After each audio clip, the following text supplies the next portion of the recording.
আজকের recipe chilli chicken. বাড়িতে কিভাবে খুব কম সময়ে রেস্টুরেন্টের স্বাদে চিলি চিকেন বানাবেন সেই রেসিপিটা আপনাদের সাথে শেয়ার করব। পুরো ভিডিওটা দেখুন, স্কিপ করবেন না, তাহলে অনেক কিছু জিনিস বাতিল করে যাবে, ঠিকমতো বানাতে পারবেন না। আর যদি ভিডিওটা ভালো লাগে লাইক কমেন্ট শেয়ার সাবস্ক্রাইব করবেন। যে সকল নতুন বন্ধুরা আমার চ্যানেলে এসেছেন চ্যানেলটাকে সাবস্ক্রাইব করার অনুরোধ করলাম। আপনারা দেখছেন Sadia's kitchen with village food. গন্ধটা গোটা ঘরটা মাতিয়ে গেছে। দেখুন, আমি হাড় সমেত চিকেন নিয়েছি। চিকেনটাকে ভালো করে ধুয়ে পরিষ্কার করে নিয়েছি এবং জল ঝরিয়ে নিয়েছি। চিকেনের মধ্যে রসুন বাটা দিলাম, আদা বাটা দিলাম, লবণ দেব, চিলি পাউডার। আমার হাতের কাছে চিলি পাউডার নেই, আমি শুকনো লঙ্কাকে বেটে নিয়েছি, বেটে দিয়ে দিলাম। জিরে গুঁড়ো দিলাম, গোলমরিচের গুঁড়ো দিলাম। একটা ডিম নিয়েছি, এটাকে ভেঙে দেব। 1 চামচ ময়দা দিলাম, কর্নফ্লাওয়ার দেব, 2 চামচ কর্নফ্লাওয়ার দিলাম, গরম মশলার গুঁড়ো দিলাম, সাদা তেল দেব, আমি 3 চামচ সাদা তেল দিলাম। এটাকে ভালো করে মাখিয়ে নেব। 20-25 মিনিট রেস্টে রেখে দেবেন। আমি এখানে দারুচিনি নিয়েছি, মৌরি নিয়েছি, গোলমরিচ নিয়েছি, লবঙ্গ নিয়েছি, এলাচ নিয়েছি। আর আমার হাতের কাছে স্টার ফুলটা নেই, তাই আমি স্কিপ করলাম, আপনাদের কাছে থাকলে দিতে পারেন। আমি এই মশলাটাকে ভেজে গুঁড়িয়ে নেব। একটা কড়া বসিয়ে দিয়েছি, ওর মধ্যে সাদা তেল দিয়েছি, তেলটা গরম হবে। যে মাংসটাকে আমি ম্যারিনেট করে রেখেছিলাম মাংসটাকে ভাজবো। এখানে আমি একটা কথা স্কিপ করে গিয়েছিলাম, 500 গ্রাম মাংস নিয়েছিলাম আমি। মাংসটাকে এবার ভেজে নেব। আমার তেলটা খুব ভালো মতো গরম হয়ে গেছে, মাংসটাকে ভেজে নেব ভালো করে। আমি মাংসটাকে একবার উল্টে দেব, আমি মাংসগুলোকে আরেকবার উল্টে দেব।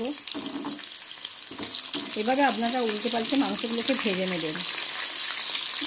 আমার মাংসটা ভাজা হয়ে গেছে, এবার আমি তুলে নেব। আবারও দিয়ে দিয়েছি। এইভাবে আপনারা সবগুলোকে ভেজে নেবেন। আমি একটা সস তৈরি করে নেব। আমি এখানে 5 চামচ টমেটো সস নিয়েছি। টমেটো সসটা একটু বেশি দেবেন। চিলি সস দেব 2 চামচ, 2 চামচ চিলি সস দিলাম। সয়া সস দেব 1 চামচ, 1 চামচ সয়া সস দিলাম। ভিনেগার দেব 1 চামচ, 1 চামচ ভিনেগার দিলাম। এটাকে একটু ভালো করে মিশিয়ে নেব। এই পেস্টটার মধ্যে আমি 2 চামচ জল দেব, 2 চামচ জল দিলাম, ভালো করে একটু মাখিয়ে নেব।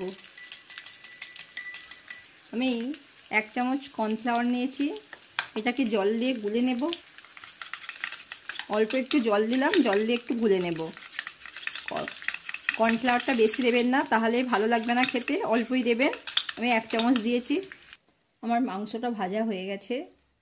আমি কড়ার মধ্যে তেল দিয়েছি, ওই তেলের মধ্যে আমি শুকনো লঙ্কা দেব, একটু নাড়ব। আদা রসুন বাটা 1 চামচ দিলাম, এটাকে নাড়তে থাকবো। আদা রসুনের গন্ধটা চলে গেছে। ওর মধ্যে আগে থেকে আমি যে পেঁয়াজটা কেটে রেখেছিলাম 4 কোনা করে দিয়ে দেব। পেঁয়াজটা দিয়ে আপনারা 1 মিনিটের মতো একটু নেড়ে নেবেন, হালকা আছে 1 মিনিটের মতো নেড়ে নেবেন, যেন পেঁয়াজের গন্ধটা চলে যায়।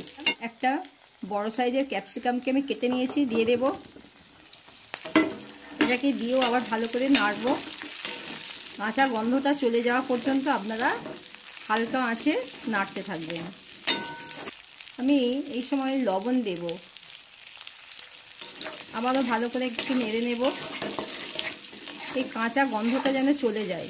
গন্ধটা চলে গেছে, ওর মধ্যে ভেজে রাখা মাংসটাকেও দিয়ে দিলাম, আবারও নাড়তে থাকবো। ওই মাংসর মধ্যে আমি যে পেস্টটা করে রেখেছিলাম পেস্টটাকে দিয়ে দিলাম।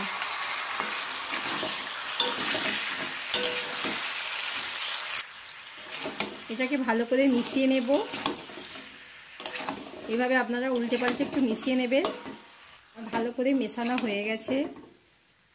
আমি একটু চিনি দেব, ভালো করে নাড়ব।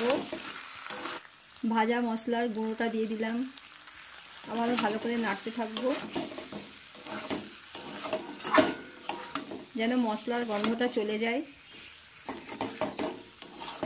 এইভাবে আপনারা নাড়তে থাকবেন।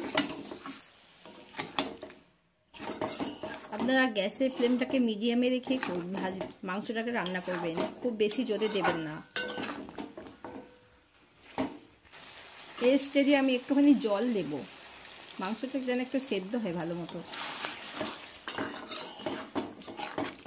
আমি একটুখানি শুধু খুন্তিটা ধুয়ে একটু জল দিয়েছি, দেখে বুঝতেই পাচ্ছেন কতটুকু জল দিয়েছি। কিছু কাঁচা মরিচ নিয়েছি, ভেঙে দিয়ে দিলাম। গ্যাসের ফ্লেমটাকে কমিয়ে আমি একটা পাত্র দিয়ে ঢেকে দিলাম। আমি একবার চাপাটা খুলে নিলাম, নেড়ে দেবো যাতে না মাংসটা নিচে ধরে নেয়।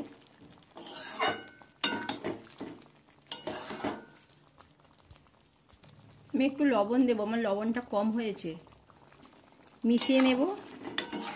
আমি যে 1 চামচ কর্নফ্লাওয়ার অল্প জলে গুলে নিয়েছিলাম দিয়ে দেব। গ্রেভিটাকে গাঢ় করার জন্য এটা দেয়া হয়। মিশিয়ে নেব। আমরা যখন রেস্টুরেন্টে কিনে খাই সেই রেস্টুরেন্টের মতোই হওয়ার জন্য আমি কর্নফ্লাওয়ারটা ব্যবহার করলাম। আপনারা স্টার ফলটা দেওয়ার চেষ্টা করবেন। আমার হাতের কাছে ছিল না বলে আমি স্কিপ করলাম, এবং গন্ধটা খুব সুন্দর হয়। আমার চিকেনটা হয়ে গেছে, দেখুন কত সুন্দর হয়েছে, দেখুন লুকটা দেখুন চিকেনের। এই চিকেনটা আপনারা এইভাবে একবার বানিয়ে দেখবেন, খুবই মজা হয়। এবার আমি নামিয়ে নেব।